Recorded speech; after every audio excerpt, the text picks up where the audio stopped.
ओम शांति। आज बाबा के 7 जुलाई 2020 के मधुर महावाक्य सुनते हैं। आज की मुरली के अंदर बाबा ने धारणा युक्त बातें बताई है। कभी बाबा की मुरली ज्ञान युक्त होती है, कभी बाबा की मुरली याद को लेकर के विशेष अटेंशन दिलाती है, कभी बाबा की मुरली सेवा के विभिन्न प्लान्स को बच्चों के सामने बाबा रखते हैं, और कभी बाबा की बहुत धारणा युक्त सूक्ष्म हमारा धारणाओं पर अटेंशन खिंचवाने वाली बातें होती है। और आज इसी तरह की बाबा की मुरली है कि जहाँ हम बच्चों को छोटी छोटी बातों पर भी बाबा अटेंशन खिंचवाते हैं कि बच्चे, तुम्हें किसी को भी दुख नहीं देना है, क्योंकि तुम सुखदाता बाप के बच्चे हो, दुख हरता सुख करता बाप के बच्चे हो, तो तुम किसी को दुख नहीं दे सकते हो।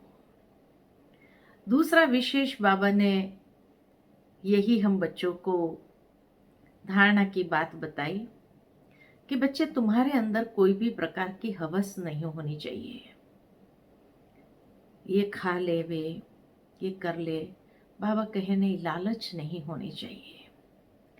साथ ही साथ बाबा और भी बातें हमें स्पष्ट करते हैं कि कोई भी आसुरी गुण नहीं होना चाहिए। आसुरी अवगुण किसको कहा जाता है?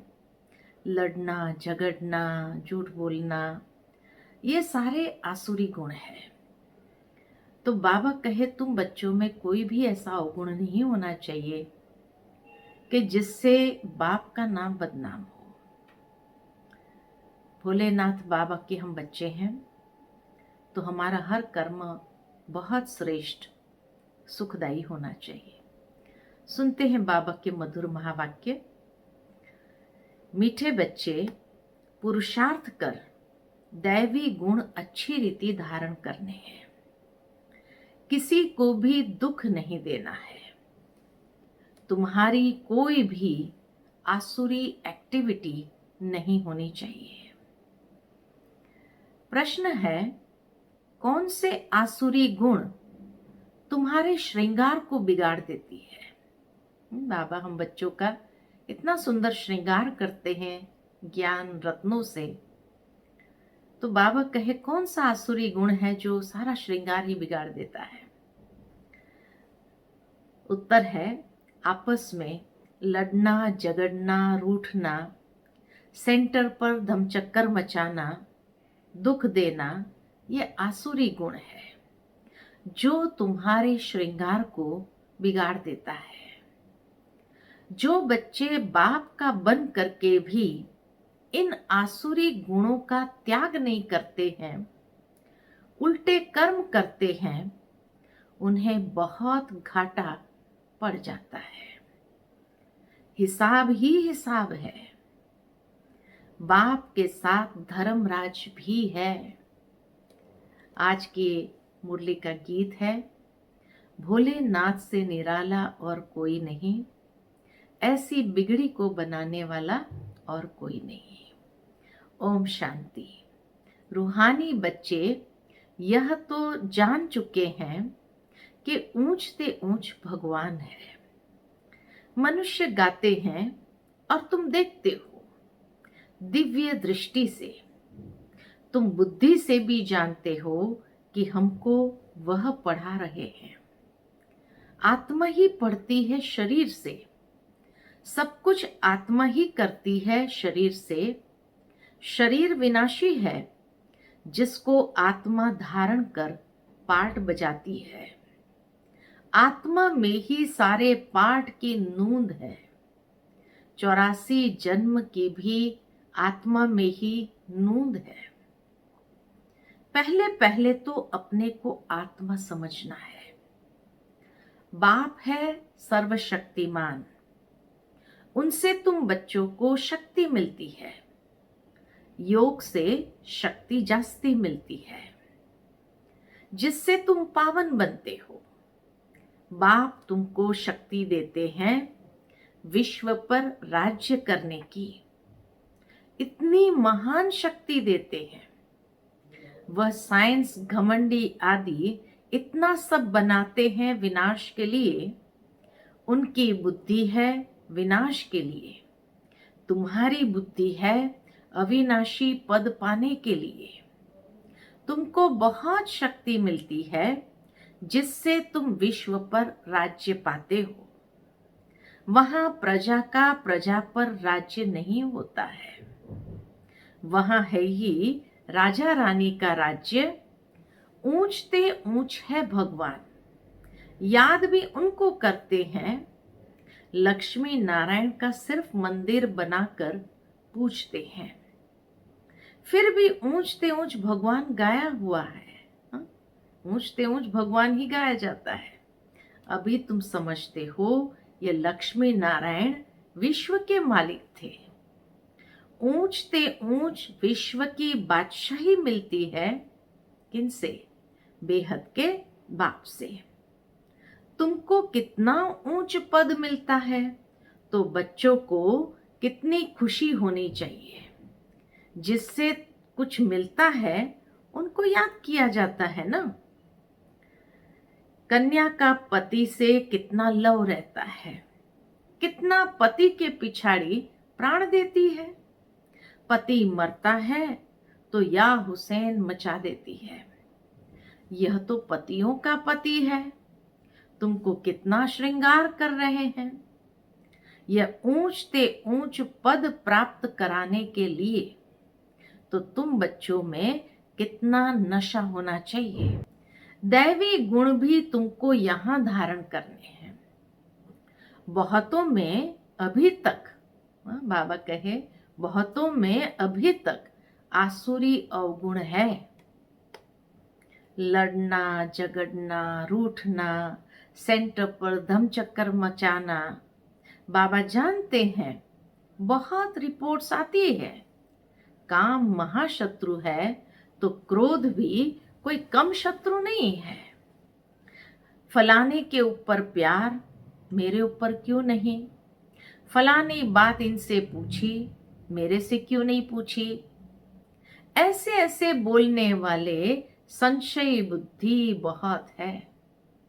राजधानी स्थापन होती है ना, ऐसे ऐसे क्या पद पाएंगे? बाबा कहे जो ऐसी भाषा बोलते हैं वो क्या पद पाएंगे? मर्तबे में तो फर्क बहुत रहता है। मेहतर भी देखो अच्छे अच्छे महलों में रहते हैं, कोई कहाँ रहते हैं। हर एक को अपना पुरुषार्थ कर दैवी गुण अच्छे धारण करने। देह अभिमान में आने से सारी एक्टिविटी होती है। जब देही अभिमानी बन अच्छी रीति धारणा करते रहो तब ऊंच पद पाओ। पुरुषार्थ ऐसा करना है दैवी गुण धारण करने का, किसको भी दुख नहीं देना है। तुम बच्चे दुखहर्ता सुख करता बाप के बच्चे हो, कोई को भी दुख नहीं देना चाहिए। जो सेंटर संभालते हैं उन पर बहुत रिस्पॉन्सिबिलिटी है। जैसे बाप कहते हैं, बच्चे अगर कोई भूल करता है तो 100 गुना दंड पड़ जाता है। देह अभिमान होने से बड़ा घाटा होता है, क्योंकि तुम ब्राह्मण सुधारने के लिए निमित्त बने हुए हो। अगर खुद ही नहीं सुधरे तो औरों को क्या सुधारेंगे? बहुत नुकसान हो पड़ता है।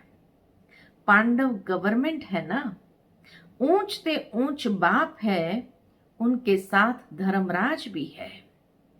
धर्मराज द्वारा बहुत बड़ी सजा खाते हैं। ऐसे कुछ कर्म करते हैं तो बहुत घाटा पड़ जाता है। हिसाब ही हिसाब है। बाबा के पास पूरा हिसाब रहता है। भक्ति मार्ग में भी हिसाब ही हिसाब है। कहते भी है भगवान, कहते भी है ना लोग, अगर झगड़ा करते हैं कुछ भी होता है उल्टा सीधा तो क्या कहते हैं? कहते हैं भगवान तुम्हारा हिसाब लेगा। यहाँ बाप खुद कहते हैं धर्मराज बहुत हिसाब लेंगे, फिर उस समय क्या कर सकेंगे? साक्षात्कार होगा, हमने यह किया। वहां तो थोड़ी मार पड़ती है, यहाँ तो बहुत मार खानी पड़ेगी। 100 गुना हो जाता है। भक्ति मार्ग में 1 गुना, यहाँ 100 गुना हो जाता है। तो बाबा कहे बहुत मार खानी पड़ेगी। तुम बच्चों को सतयुग में गर्भ जेल में नहीं आना है, वहां तो गर्भ महल है। हाँ, इसीलिए बाबा कहे यहाँ ही वो सारी सजा भोगनी पड़ती है, क्योंकि ये हिसाब फिर सतयुग में तो चल नहीं सकता है। तो वहां तो गर्भ महल है, कोई पाप आदि नहीं करते। तो ऐसा राज्य भाग्य पाने के लिए बच्चों को बहुत खबरदार होना है। कई बच्चे ब्राह्मणी से भी तीखे हो जाते हैं, टीचर से भी तीखे हो जाते हैं। तकदीर ब्राह्मणी से भी ऊंची हो जाती है। यह भी बाप ने समझाया है, अच्छी सर्विस नहीं करेंगे तो जन्म जन्मांतर दास दासियां बनेंगे। बाप सन्मुख आते ही बच्चों से पूछते हैं, बच्चे देही अभिमानी होकर बैठे हो? बाप के बच्चों प्रति महावाक्य है, बच्चे आत्म अभिमानी बनने का बहुत पुरुषार्थ करना है। घूमते फिरते भी विचार सागर मंथन करते रहना है। बहुत बच्चे हैं जो समझते हैं हम जल्दी जल्दी इस नर्क की छीछी दुनिया से जाए सुखधाम। बाप कहते हैं अच्छे अच्छे महारथी योग में बहुत फेल है, उन्हों को भी पुरुषार्थ कराया जाता है। योग नहीं होगा तो एकदम गिर पड़ेंगे। नॉलेज तो बहुत सहज है, हिस्ट्री ज्योग्राफी सारी बुद्धि में आ जाती है। बहुत अच्छी अच्छी बच्चियां हैं जो प्रदर्शनी समझाने में बड़ी तीखी है, परंतु योग है नहीं, दैवी गुण भी नहीं है। कभी कभी ख्याल होता है अर्जुन क्या क्या अवस्थाएं हैं बच्चों की। बाबा को कभी कभी ख्याल होता है कि अर्जुन क्या क्या अवस्था है बच्चों की, और इस गति से अगर चलेंगे तो सतयुग कब आएगा, है ना। दुनिया में कितना दुख है, जल्दी जल्दी ये खत्म हो जाए, इंतजार में बैठे हैं। बाबा इंतजार में बैठे, जल्दी चले सुखधाम। तड़पते रहते हैं, जैसे बाप से मिलने के लिए तड़पते हैं, क्योंकि बाबा हमको स्वर्ग का रास्ता बताते हैं। ऐसे बाप को देखने के लिए तड़पते हैं, समझते हैं ऐसे बाप के सन्मुख जाकर रोज मुरली सुने। अभी तो समझते हो यहाँ कोई झंझट की बात नहीं रहती है। बाहर में रहने से तो सबसे तोड़ निभाना पड़ता है, मधुबन में आते हैं तो कोई झंझट नहीं, लेकिन अपने अपने स्थानों पर रहते हैं तो सबसे रिलेशनशिप मेंटेन करना पड़ता है, तोड़ निभाना पड़ता है, नहीं तो खिटखिट हो जाए। इसलिए सबको धीरज देते हैं बाबा। इसमें बड़ी गुप्त मेहनत है, याद की मेहनत कोई से पहुंचती नहीं है। गुप्त याद में रहे तो बाप के डायरेक्शन पर भी चले। देह अभिमान के कारण बाप के डायरेक्शन पर चलते नहीं है। कहता हूं चार्ट बनाओ तो बहुत उन्नति होगी, ये किसने कहा? शिव बाबा ने। टीचर काम देते हैं तो करके आते हैं ना, होमवर्क देते हैं तो बच्चे होमवर्क करके आते हैं ना। यहाँ अच्छे अच्छे बच्चों को भी माया करने नहीं देती है। अच्छे अच्छे बच्चों का चार्ट बाबा के पास आए तो बाबा बताए, देखो कैसे याद में रहते हो। समझते हैं हम आत्माएं आशिक एक माशूक की है, वह जिस्मानी आशिक माशुक तो अनेक प्रकार के होते हैं। तुम बहुत पुराने आशिक हो, अभी तुमको देही अभिमानी बनना है, कुछ न कुछ सहन करना ही पड़ेगा। मियाँ मिट्ठू नहीं बनना है। बाबा ऐसे थोड़ी कहते हड्डी दे दो। बाबा तो कहते हैं तंदुरुस्ती अच्छी रखो तो सर्विस भी अच्छी रीति कर सकेंगे। कितनी प्रैक्टिकल बात बाबा बच्चों को कहते हैं। ये भी नहीं कहते कि हाँ दिन रात तुम सेवा करते रहो, अपने शरीर का ध्यान नहीं रखो। बाबा कहते हैं तंदुरुस्ती का भी ख्याल करो और अच्छी रीति सर्विस भी करो। बीमार होंगे तो पड़े रहेंगे। कोई कोई हॉस्पिटल में भी समझाने की सर्विस करते हैं तो डॉक्टर लोग कहते हैं यह तो फरिश्ते हैं। चित्र साथ में ले जाते हैं। जो ऐसी ऐसी सर्विस करते हैं उनको रहम दिल कहेंगे। सर्विस करते हैं तो कोई कोई निकल पड़ते हैं। जितना जितना याद बल में रहेंगे उतना मनुष्य को तुम खींचेंगे।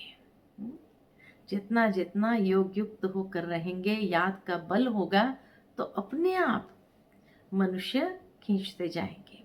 इसमें ही ताकत है। प्योरिटी फर्स्ट कहा भी जाता है, पहले प्योरिटी, पीस, पीछे प्रॉस्पेरिटी। याद के बल से ही तुम पवित्र होते हो। फिर है ज्ञान बल। याद में कमजोर मत बनो। याद में ही विघ्न पड़ते हैं। याद में रहने से तुम पवित्र भी बनेंगे और दैवी गुण भी आएंगे। याद में ही विघ्न भी पड़ते हैं। याद से ही पवित्र भी बनेंगे और साथ में दैवी गुण भी आएंगे। बाप की महिमा तो जानते हो ना। बाप कितना सुख देते हैं। 21 जन्मों के लिए तुमको सुख के लायक बनाते हैं। कभी भी किसको दुख नहीं देना चाहिए। कई बच्चे डिसर्विस कर अपने आप को जैसे श्रापित कर देते हैं। दूसरों को बहुत तंग करते हैं। कपूत बच्चा बनते हैं तो अपने आप को आप ही श्रापित कर देते हैं।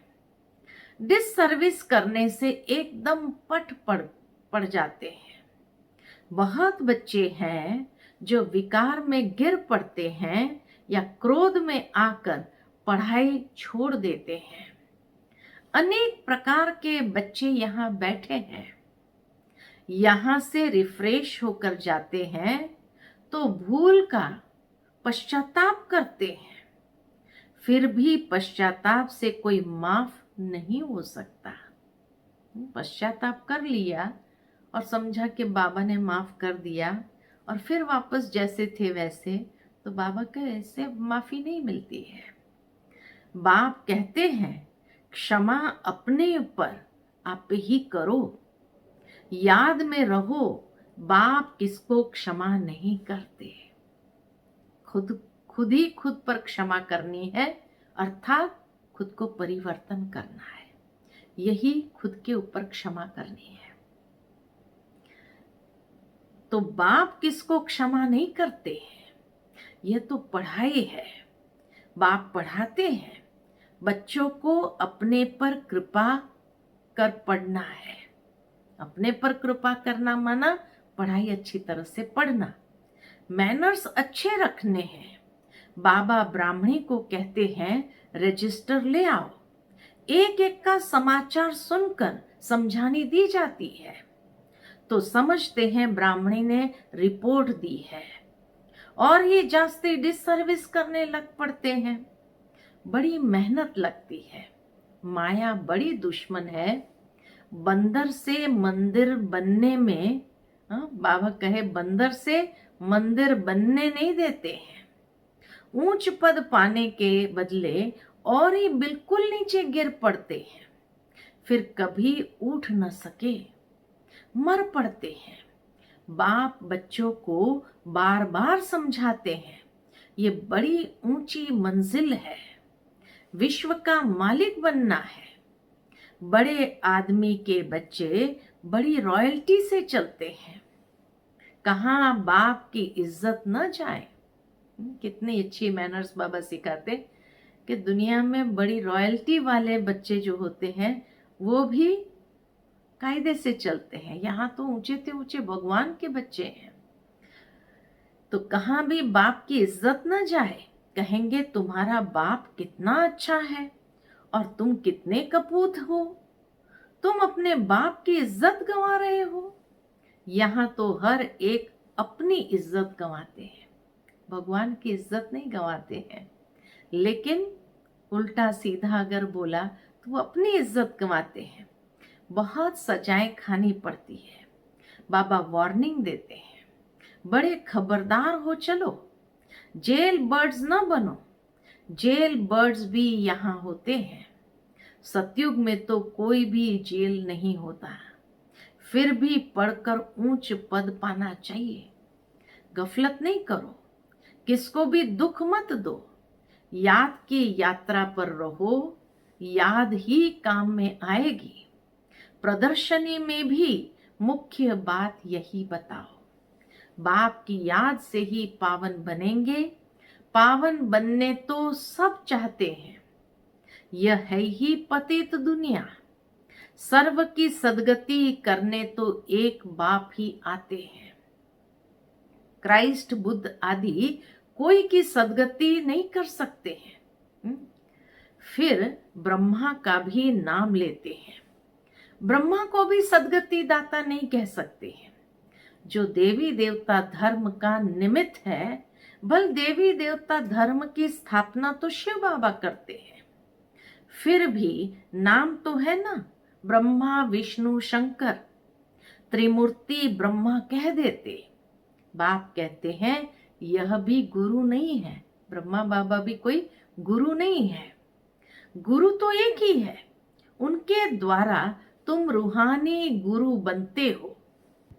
बाकी वह है धर्म स्थापक। जो क्राइस्ट बुद्ध आदि जो है वो तो धर्म स्थापक, गुरु नहीं है। धर्म स्थापक को सदगति दाता कैसे कह सकते हैं? ये बड़ी डीप बातें हैं समझने की। अन्य धर्म स्थापक तो सिर्फ धर्म स्थापन करते हैं, जिसके पिछाड़ी सब आ जाते हैं। वह कोई सबको वापस नहीं ले जा सकते हैं। उनको तो पुनर्जन्म में आना ही है। सबके लिए ये समझानी है, एक भी गुरु सदगति के लिए नहीं है। बाप समझाते हैं गुरु पतित पावन एक ही है। वही सर्व के सदगति दाता लिबरेटर है। बताना चाहिए हमारा गुरु एक ही है जो सदगति देते हैं, शांति धाम सुख धाम ले जाते हैं। सतयुग आदि में बहुत थोड़े होते हैं। वहां किसका राज्य था, चित्र तो दिखाएंगे ना। भारतवासी ही मानेंगे, देवताओं के पुजारी झट मानेंगे कि बरोबर यह तो स्वर्ग के मालिक है, स्वर्ग में इनका राज्य था। बाकी सब आत्माएं कहाँ थी? जरूर कहेंगे निराकारी दुनिया में थी। यह भी तुम अभी समझते हो, पहले कुछ भी पता नहीं था। अभी तुम्हारी बुद्धि में चक्र फिरता रहता है। बरोबर 5000 वर्ष पहले भारत में इनका राज्य था। जब ज्ञान की प्रारब्ध पूरी होती है तो फिर भक्ति मार्ग शुरू होता है।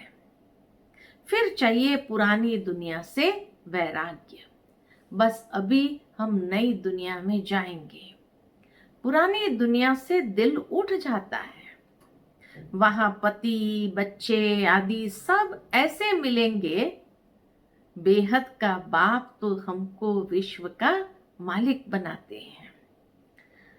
जो विश्व का मालिक बनने वाले बच्चे हैं, उनके ख्यालात बहुत ऊंचे और चलन बड़ी रॉयल होगी। जो बाबा कहे विश्व के मालिक बनने वाले बच्चे हैं, उनके ख्यालात बहुत ऊंचे और चलन बड़ी रॉयल होगी। भोजन भी बहुत कम, जास्ती हवच नहीं होनी चाहिए। याद में रहने वाले का भोजन भी बहुत सूक्ष्म होगा। बहुतों की खाने में भी बुद्धि चली जाती है। तुम बच्चों को तो खुशी है विश्व के मालिक बनने की। कहा जाता है खुशी जैसी खुराक नहीं। ऐसी खुशी में सदैव रहो तो खान पान भी बहुत थोड़ा हो जाए। बहुत खाने से भारी हो जाते हैं, फिर झुटका आदि खाते रहते हैं, फिर कहते हैं बाबा नींद आती है। भोजन सदैव एक रस होना चाहिए। ऐसे नहीं कि अच्छा भोजन है तो बहुत खाना चाहिए। देखो, हर प्रकार की चलने की, उठने की, बैठने की, खाने की, पीने की, बोलने की, हर बात की मैनर्स बाबा हम बच्चों को सिखाते हैं। अच्छा, मीठे मीठे सिकिलते बच्चों प्रति माता पिता बाप दादा का याद प्यार और गुड मॉर्निंग। रूहानी बाप की रूहानी बच्चों को नमस्ते। हम रूहानी बच्चों की रूहानी माता पिता बाप दादा को याद प्यार, गुड मॉर्निंग, नमस्ते नमस्ते। शुक्रिया बाबा, शुक्रिया। धारणा के लिए मुख्य सार है, पहली पॉइंट, हम दुख हरता सुख करता बाप के बच्चे हैं। हमें किसी को भी दुख नहीं देना है। डिससर्विस कर अपने आप को श्रापित नहीं करना है। दूसरी पॉइंट, अपने ख्यालात बड़े ऊंचे और रॉयल रखने हैं। रहम दिल बन सर्विस पर तत्पर रहना है। खाने पीने की हवज लालच को छोड़ देना है।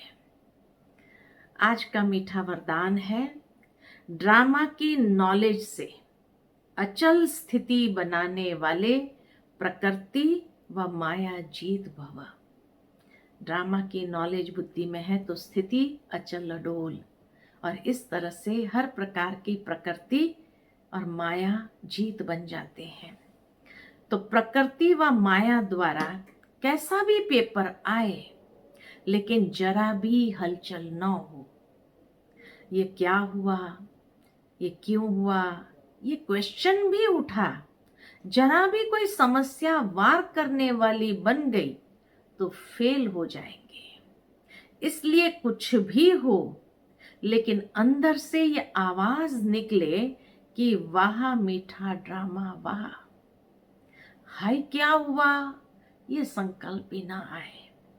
ऐसी स्थिति हो जो कोई संकल्प में भी हलचल न हो, सदा अचल अडोल स्थिति रहे, तब प्रकृति जीत व माया जीत का वरदान प्राप्त होगा। कितना सुंदर बाबा ने कहा, जब ऐसी अचल अडोल स्थिति हो, जो जरा भी कोई संकल्प हलचल का न आए, तब प्रकृति जीत माया जीत का वरदान प्राप्त होगा। आज का स्लोगन है, खुशखबरी सुनाकर खुशी दिलाना यही सबसे श्रेष्ठ कर्तव्य है। खुशखबरी सबको सुनाते हुए खुशी दिलाना। तो ये थी आज के बाबा के मीठे मधुर महावाक्य। और आज के लिए दृढ़ संकल्प लेंगे कि जो बाबा ने धारणा की बातें बताई है, न लड़ना झगड़ना रूठना, ये कुछ भी, किसी को भी हमारे द्वारा दुख नहीं मिलना चाहिए, ये दृढ़ संकल्प। और ड्रामा का ज्ञान इतना अच्छी तरह से हो कि बस जो हुआ बहुत अच्छा, हलचल न हो, अचल अडोल, और सबको खुशखबरी सुनाते चले। अच्छा, ओम शांति।